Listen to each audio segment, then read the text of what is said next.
with the machine, there's a couple things to remember. It has a knife, and with the knife, you can get hurt. So if you're not on the railroad tracks, you won't get hit by the train. So the knife is in a bell shape that they call it a bell.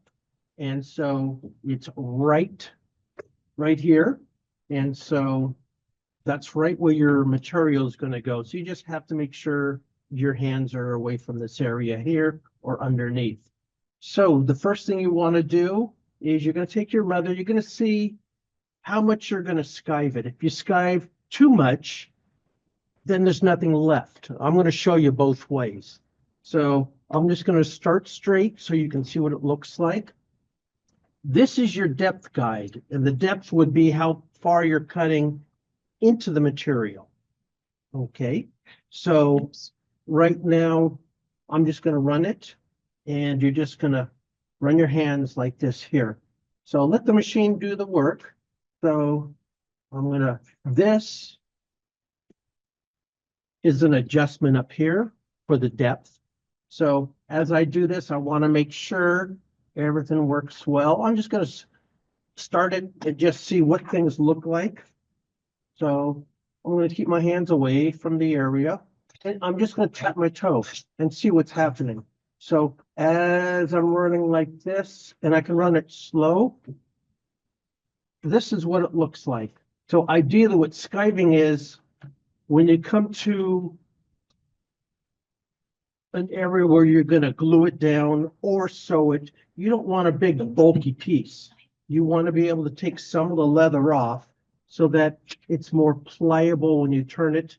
So whatever you're sewing between bags and sacks and whatever you're doing, you don't want a big bulky piece. So ideally what I did is I cut this down. I can go just a little bit more. So when I fold it back, it folds back and there's enough meat on it, but I want it to be just a little thinner. Okay, so I'm going to adjust this a little bit, and I'm going to go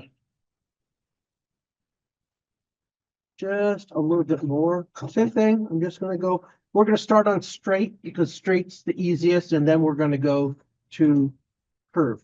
So I'm just taking it easy. I can go fast, but that's for later. When you go fast, you can lose a little bit of control. So ideally, when I fold it back, that looks good. That's a good depth. If I put it too much, what will tend to happen as I run it through, it just cut the whole thing off. So I don't want that to happen. So I'm going to back it off, set it up again. And nice and easy. So this is a little too thin. You can see this has a little bit more meat to it, unless you're doing something delicate and you want it thinner. So this may lay better, but it's just a little thin if you're using something where you're reaching in and you're wearing it. So I'm going to go just a little less. Here, just micro does a lot. Okay. So if I want the depth to be a little bit more, I loosen up this here, the guide. I can move it back for cutting more off and less for if I want to cut just a little less. I'm going to go a little bit more. So we'll see what that looks like. Nice and easy. Now I have all day long not to make a mistake. When I'm going around a radius a little bit, you just take it easy. Don't pull it. Let the machine do everything. You're just guiding it.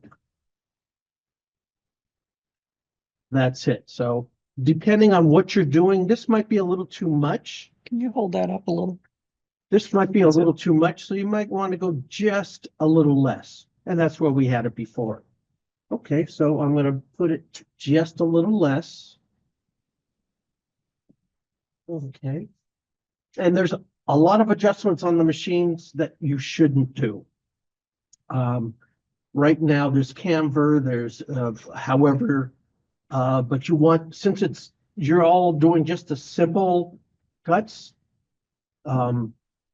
The only thing you'll have to do is the depth of cutting the material, or the depth, the width into the material. Okay, so this here, so that's laying nice. And that's a little bit thicker, depends on what it is. So I wouldn't touch anything else. You see all the pink notes? Do not touch, do not touch, do not touch. Even if you were a professional, there's things you don't touch. So Yeah, so you can't use this on your own. You have to tell us that you want to start learning how to use this, because there will be this video, but there are other videos as well. And Benny, who's one of our staffers, also knows how to use it. Okay. and if there's any questions, feel free. Once you try it when we're off film, then you might have some little questions, and you'll see a little easier because you're right up next to the machine. You Okay. want to show them how to clean it. Okay, so when it comes to cleaning it, you'll get a tweezer. There's still the knife. So I want to make sure that I stay away from the knife. I don't want to chip it, and I don't want to get cut by it. So underneath here, I can reach up here. Don't do that, because that's where the knife is. You can hear that sound. That's my finger going against the knife. And so real quick, you can get hurt. When you're doing this, make sure you have the machine off. Now the scraps are going to fall onto your feet. So you have to make sure you clean this up afterwards. Okay, so I'm gonna look in there a little bit, and I'm just gonna get things out a little bit. Sometimes the leather will get stuck in there, and so you can work with it a little bit, and you can see, remember that one piece that I cut too deep? There it is. So you're gonna get scraps, and it's nice if they all fell. Some machines have a vacuum system. That's you don't want to work with that in a school, because it makes a huge amount of sound.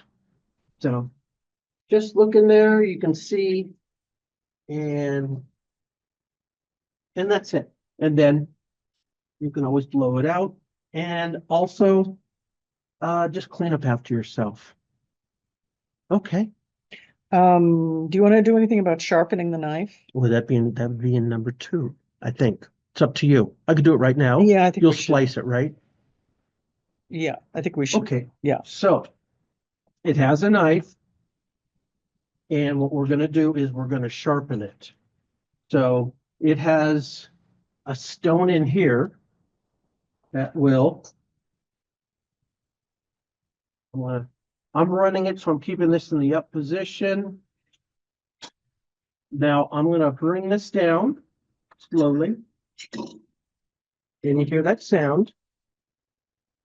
That sound is the stone, the sharpening stone against the blade. This is a good sound. That's not good. So just, you want to just, and then right at this point, if you don't hear the sound, you're not sharpening.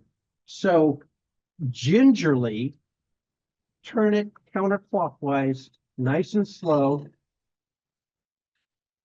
And you'll see sparks coming out, and that's going to be normal. And then if it feels good, I'm going to bring this back up to that position there. And that's it. Okay. And then you make sure all the junk is out. The lever on the far right, I missed that part. This one right here. Okay. So this right here, in this position, it's Normal. not sharpening. So I'm going to bring it down a little bit. So on the right side, you'll see the lever. When you're running the machine, go ahead and leave it in the up position. When you're sharpening, which is not all the time. It's just if when you're skiving, you notice that it's a little chunky.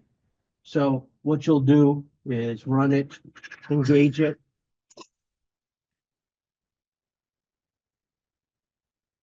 And that's it. And then when you're done, bring it up like that. And then what you'll do is you'll go ahead and test it. So go right here. See what it looks like. I'm gonna put, if I'm starting in the middle, skiving just in the middle for whatever reason, I'm gonna put it in and then lower the foot. So just like that. So you can see from before, which doesn't, it's not too pliable to afterwards with the skiving.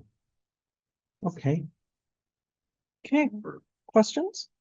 So the handle on the top that lifts the foot up and down? yes.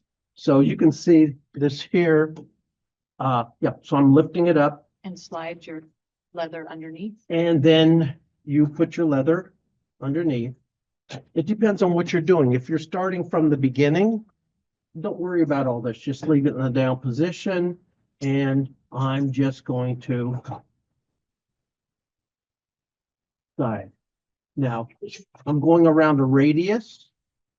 I can go around one radius. It's hard to go around the other radius, the opposite way, but you can get used to it. Cut it. Similar to an overlock machine, you Yeah. just need to slip it under, up to it and then Yes, push on the pedal. yes. But it's going from right to left, not front to back. Yeah. Yes, and the best thing to do is when you first start with your project, start with a piece of scrap material. And it sounds funny, but there is a grain to leather. So it'll stretch more one way than the other way. Also, the nap is a little bit different one way to the other. So the adjustment may not be right for the whole leather piece or all your little pieces. So you just have to check it. But it's a rule of thumb. It's just going to be a couple clicks either way for the depth. And that's it. And you don't know who's been here before you. So that's the thing. And you're not allowed over here unless you already have the black industrial machine sticker. You're not allowed to even look at this unless you are, Except for today, except for today. we're going to show you, leather's fun to work with. But there's a lot of little tricks with it. You don't have to overlock leather.